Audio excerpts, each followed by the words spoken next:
Fala galerinha do 8º ano, vamos para a nossa terceira aula, vamos lá? Então vamos lá, olha bem para essa imagem, vamos refletir sobre ela. O que nós estamos vendo aí? O planeta Terra sendo sustentado por braços de seres humanos, um produto ali, que a gente não sabe que produto que é, vermelho, né? Embaixo algumas impressões, né, de revistas, parece, algumas imagens, uma modelo, umas outras coisas ali que não dá para a gente identificar. Qual que é a mensagem que esse artista quer transmitir? Sem a gente saber quem é o artista, sem a gente saber o nome da obra, nós estamos tendo o primeiro contato com a obra, não é? Agora, está aqui a mesma obra, vamos analisar um pouquinho mais sobre ela. O artista Thomas Hirschman, ele colocou o nome nessa escultura de The One World. The One World, que quer dizer o único mundo. O único mundo. Foi feito em 2008, é uma escultura de papelão, principalmente aquela parte do planeta, também tem madeira, fotografias em cores, aqui embaixo, impressões, né? Braços de resina, então não são braços de seres humanos, são braços provavelmente de manequins, né? Pintura cor de carne, para dar uma ideia de sangue humano, né? Nessa parte aqui, principalmente. Esse tecido misturado com essa espuma de poliuretano que trouxe essa ideia com essa cor de carne aí. A população, ali os órgãos dos seres humanos estão se deteriorando, né?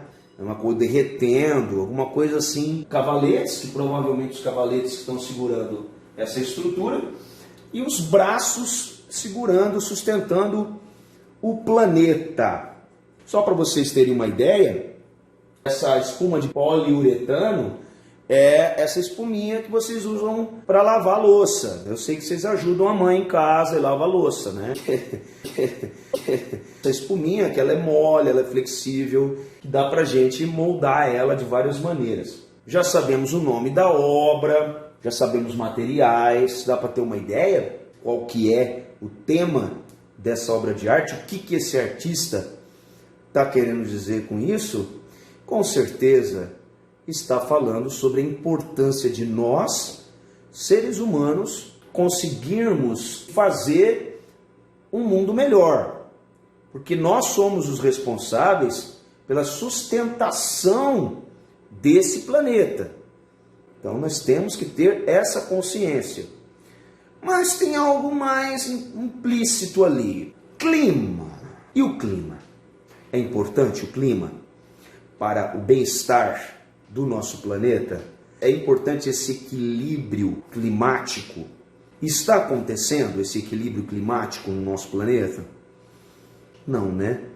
E por conta de que esse equilíbrio climático não acontece e nós estamos sofrendo tanto com o aquecimento global, com enchentes, né?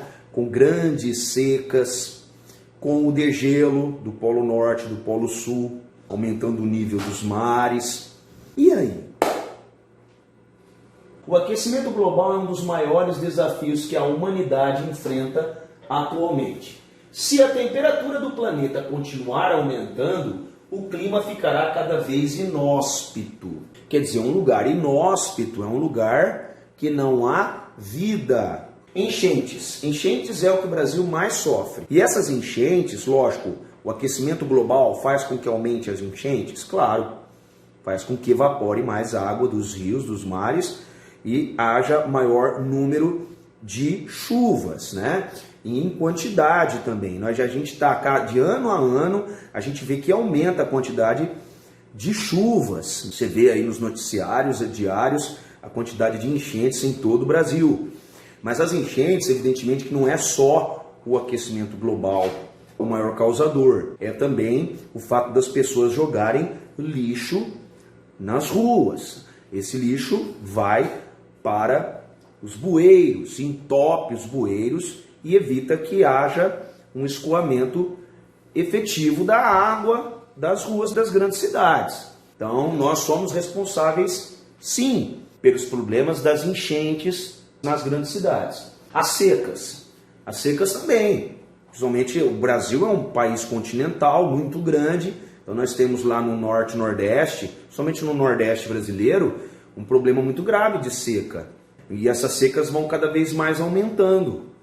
Onde tem que chover, está chovendo demais, e aonde tem que fazer seca, está fazendo muito calor e tendo muita seca. Furacões.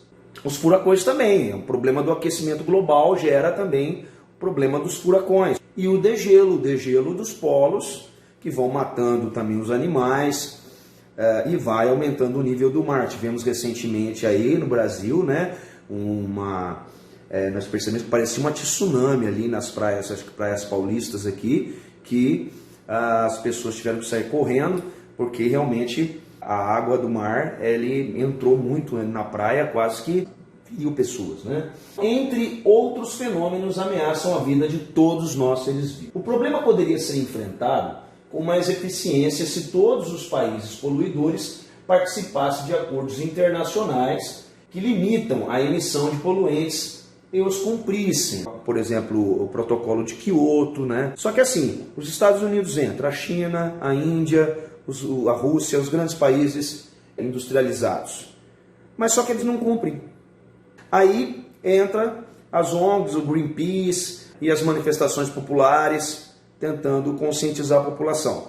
A arte, ela tem, principalmente a arte contemporânea, ela tem não só feito isso, mas tem o dever de, com a sua arte, conscientizar a população.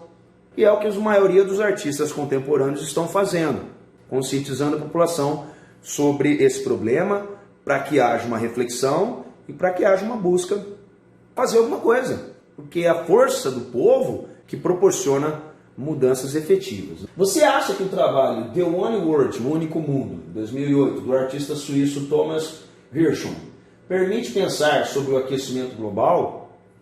Como ele faz isso? Evidentemente que sim. Claro, a gente vê ali que as mãos de resina ali, representando a população, segurando o planeta, o povo morrendo, embaixo aquelas impressões coloridas de modelos, de pessoas da mídia. Então a gente percebe que há um egocentrismo muito grande, as pessoas só pensam nelas, enriquecimento próprio, não está pensando no planeta.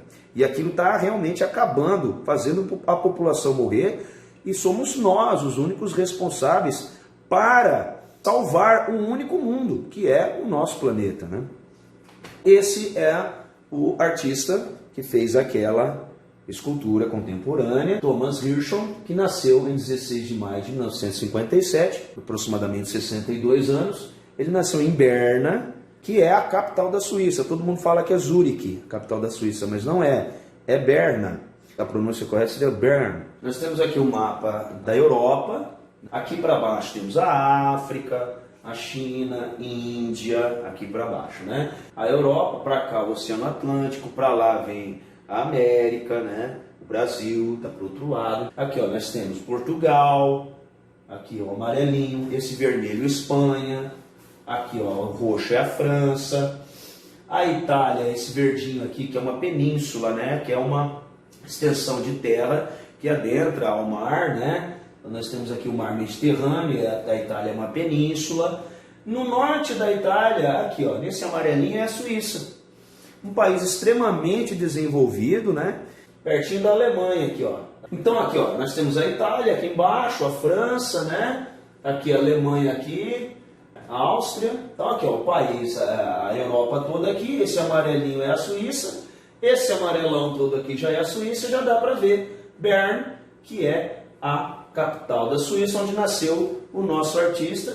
Zurique é uma grande cidade, é uma das maiores da Suíça, mas não é a capital. A capital da Suíça é Bern.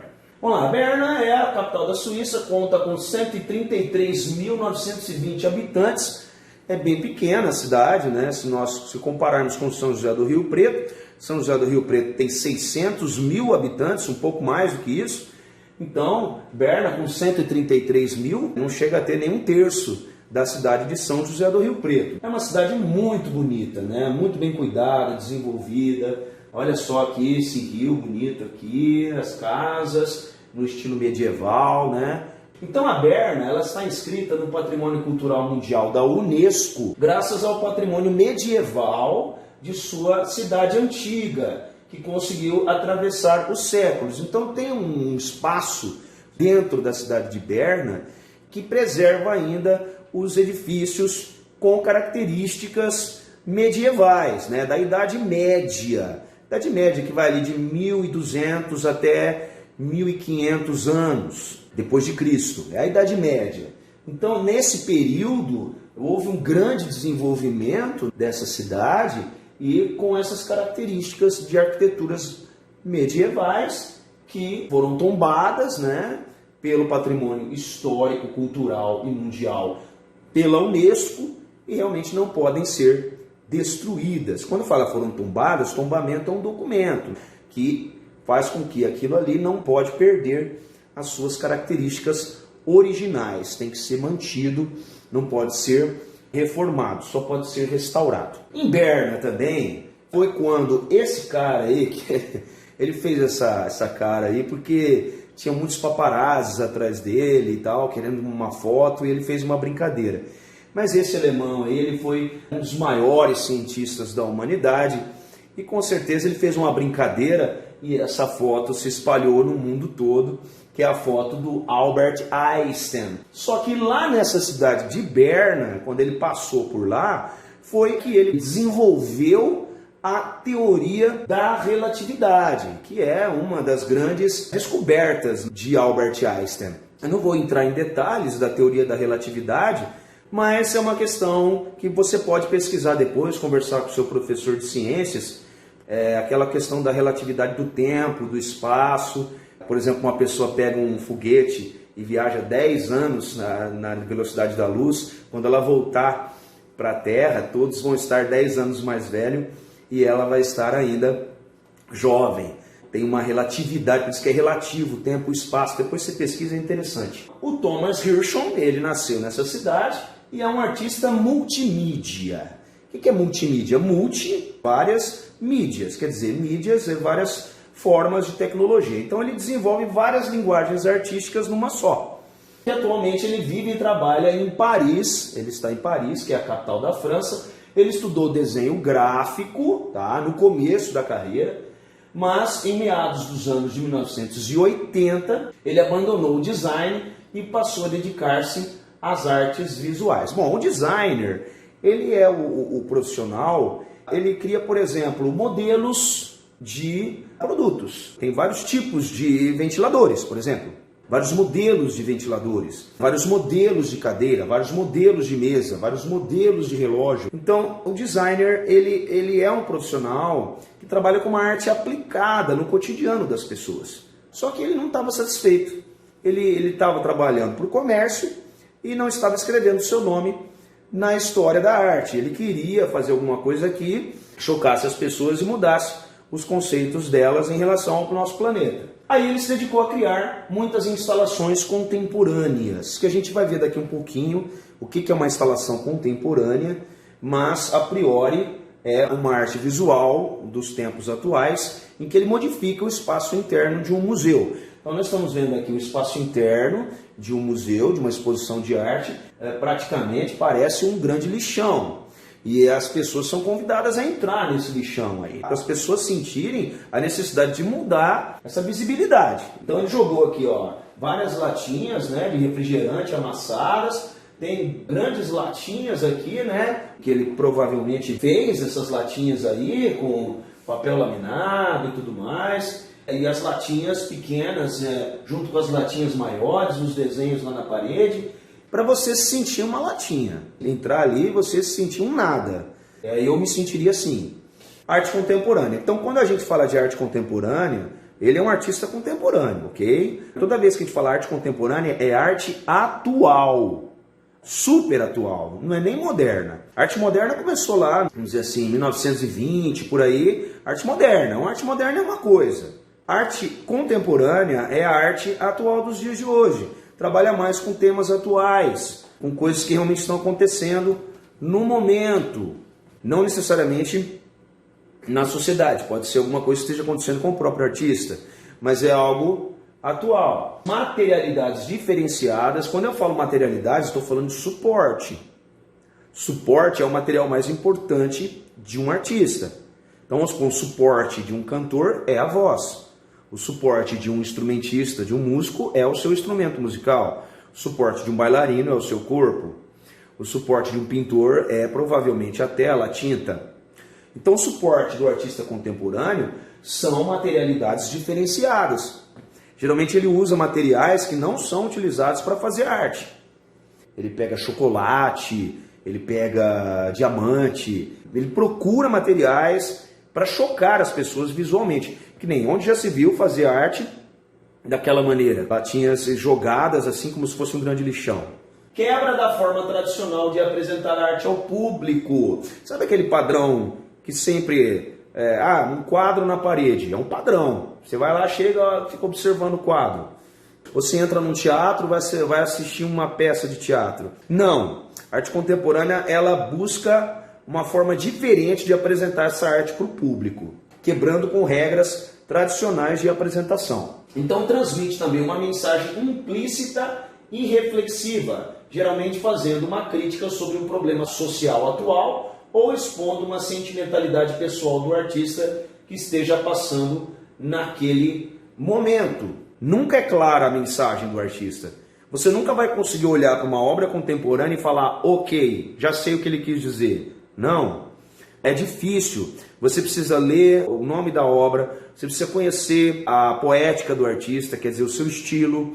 Você precisa conhecer um pouco da vida pessoal dele, às vezes as influências artísticas dele. Você precisa prestar atenção, muita atenção no suporte que ele utilizou para fazer aquela obra, nos materiais. Às vezes tem uma exposição que tem um tema. Então o curador de uma exposição, o curador é o profissional que organiza a exposição, ele coloca um tema nessa exposição e convida o artista a fazer uma instalação. Aí ele chega lá, ele vai olhar o ambiente e vai fazer essa instalação de acordo com o tema.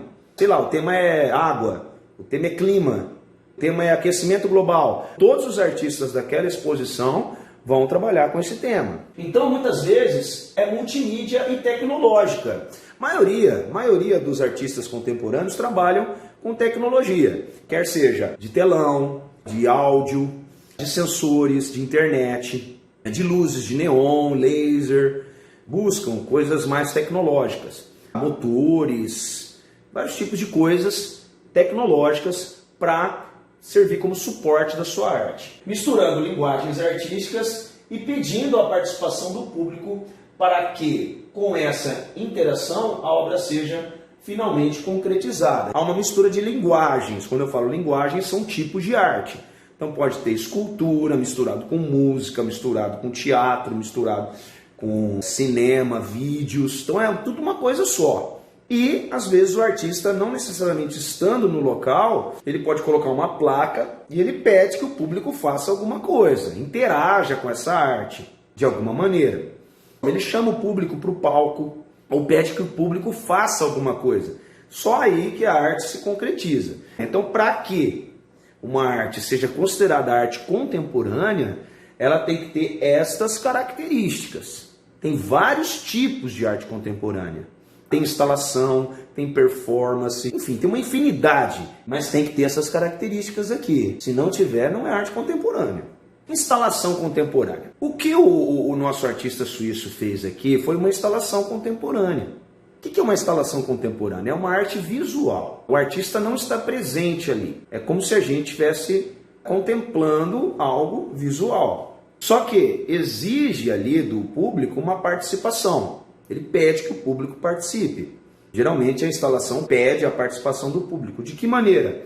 Entrando dentro de um espaço físico fechado, uma sala, tocando nos materiais que ele colocou ali. De repente você tem que tirar o sapato, sentir as texturas que existem no chão. Ele trabalha com sentidos corporais. Às vezes ele muda o cheiro da sala. A sala está, sei lá, com odor, não está um odor bacana, ou está com um cheiro bacana. Propositadamente ele coloca esse odor para você trabalhar com os sentidos do olfato. O audição, às vezes ele pede para você colocar um fone de ouvido ou colocar o ouvido na parede para escutar alguma coisa. Visual, ele pede para você assistir um vídeo, sentar numa poltrona, assistir alguma coisa. Então ele trabalha com todos os sentidos corporais. Pede para você, sei lá, entrar gritando alguma coisa, ou às vezes até comer a obra, porque às vezes a obra é comestível, às vezes ela é feita de chocolate. Isso é uma instalação. Então essa instalação contemporânea acontece quando? Quando vai acontecer uma exposição e o curador convida esse artista para fazer uma instalação. Essa instalação ela é provisória, mas só que ela pode ser montada num outro museu, de acordo com o tema também. Vamos supor que vai ser uma exposição em Rio Preto, lá no Sesc. O tema é aquecimento global. Então o Sesc chama o artista, mostra o local e naquele ambiente ali, naquele local, ele vai criar a instalação, ou uma instalação nova, ou pegar aquela que ele já fez em algum lugar e fazer novamente naquele espaço físico.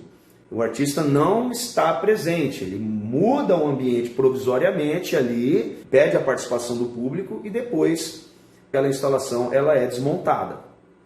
Então você percebe aqui que as pessoas são convidadas a entrar dentro desse ambiente. Olha, isso aqui é a entrada do museu, é a entrada. Ele jogou várias latinhas, vários plásticos, vários tipos de lixo, e ele jogou esse lixo imenso aí, ó, na entrada do museu. Agora você imagina um museu e você se depara com essa situação. Você tem que, para entrar no museu, você tem que subir essa montanha de latinha. Você realmente já começa a refletir as suas atitudes, né, em relação ao planeta. Então ele cria instalações contemporâneas com ambientes imersivos, quer dizer, onde as pessoas entram realmente, literalmente dentro desse ambiente, desafiando o espectador a navegar por espaços que foram inundados pelos artefatos de consumo. Esses artefatos de consumo são esses plásticos do dia a dia que a gente joga fora e descarta de uma forma totalmente errada. Não faz um descarte seletivo para que seja reciclado esse material, né? Olha aqui, ó, essa aqui é a parte de dentro do museu agora. Você viu aquelas pessoas entrando, agora olha a parte de dentro do museu. Ele criou uma sala, colocou sofás, como se a pessoa estivesse realmente dentro da casa dela. Imagina só, a sua casa coberta de latinha e de lixo que você mesmo descartou. É como se você pegasse todo o lixo da sua vida que você descartou e jogasse dentro da sua casa. Olha só que loucura.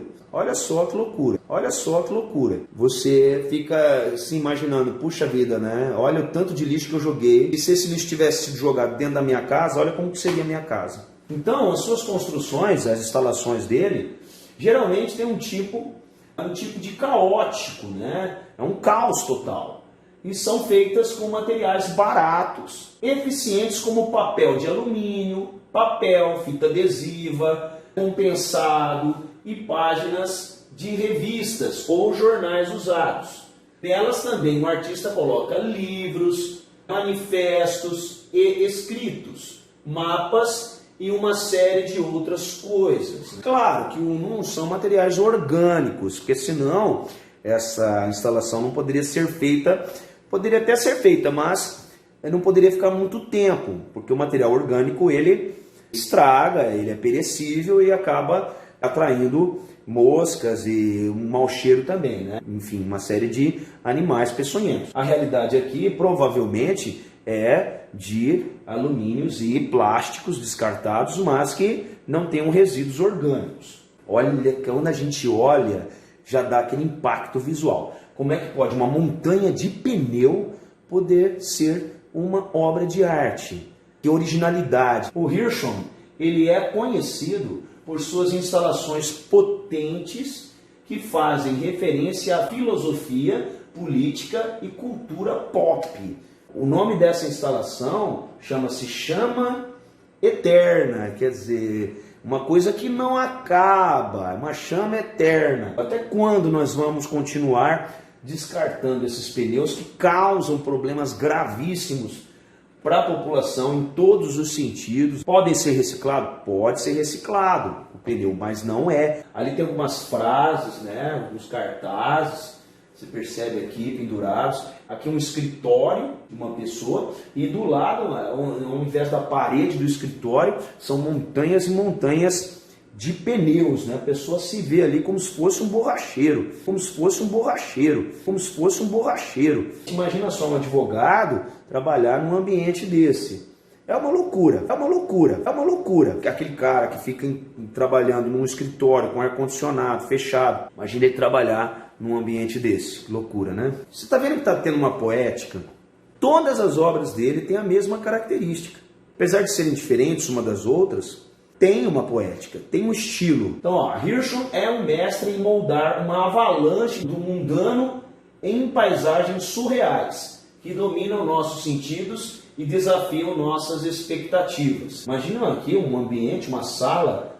Olha que loucura você ter que entrar num lugar desse, você ter que viver num lugar desse, ter que aceitar isso daqui como uma obra de arte. Realmente é uma obra de arte contemporânea, sim, porque a obra de arte contemporânea, ela não é mais uma obra que precisa seguir padrões pré-estabelecidos. Ela quebra essa regra, trabalha com materiais diferenciados, busca realmente uma mensagem implícita, reflexiva sobre um problema atual. Olha que problema que nós temos no mundo, essa quantidade de lixo.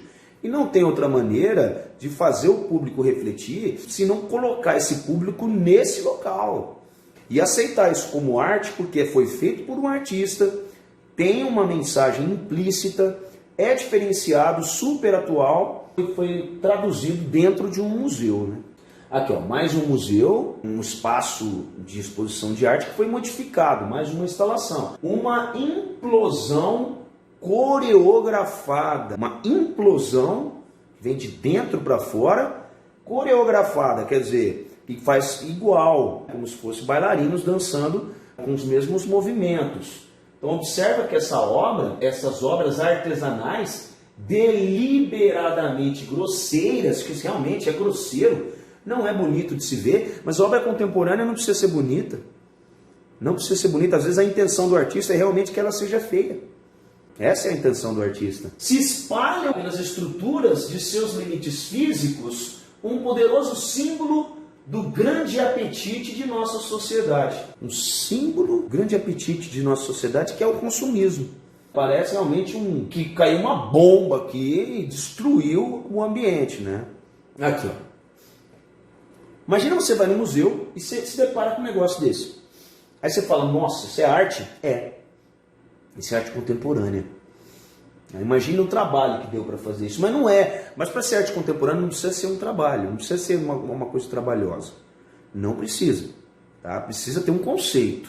Então, em nossa vida cotidiana, temos o luxo de organizar, esconder e descartar nossas coisas, mas no mundo de Hirschman, somos forçados a enfrentá-las. A gente esconde, joga fora, mas aqui não. Aqui a gente enfrenta elas. De frente. Somos forçados a percorrê-los e cavar debaixo deles. Então as pessoas são convidadas a entrar nisso aí. Não é obrigado. A obra não está acabada.